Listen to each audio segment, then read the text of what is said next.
ماں کی پیٹھ ہی میں سب کچھ فرشتہ لکھ لیتا ہے۔ عبداللہ بن مسعود رضی اللہ عنہ نے بیان کیا کہ نبی کریم صلی اللہ علیہ وسلم نے بیان فرمایا اور آپ سچوں کے سچے تھے کہ انسان کی پیدائش اس کے ماں کی پیٹ میں پہلے 40 دن تک پوری کی جاتی ہے، پھر وہ اتنی ہی دنوں تک علقہ یعنی غلیظ اور جامد خون کی صورت میں رہتا ہے، پھر اتنی ہی دنوں کے لیے مضغہ گوشت کا لوتھڑا۔ انس بن مالک رضی اللہ عنہ نے بیان کیا کہ نبی کریم صلی اللہ علیہ وسلم نے فرمایا اللہ تعالیٰ نے ماں کے رحم کے لیے ایک فرشتہ مقرر کر دیا ہے، وہ فرشتہ عرض کرتا ہے اے رب یہ نطفہ ہے،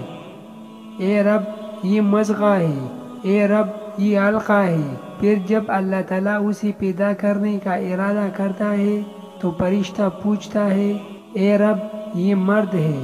اے رب یہ عورت ہے، اے رب یہ بد ہے یا نیک ہے، اس کی روزی کیا ہے اور مدت زندگی کتنی ہے۔ چنانچہ اسی کے مطابق ماں کی پیٹ ہی میں سب کچھ فرشتہ رکھ لیتا ہے۔ وظننت أنا أني بذلك حزت غنى فوجدت أني خاسر فتلك مظاهر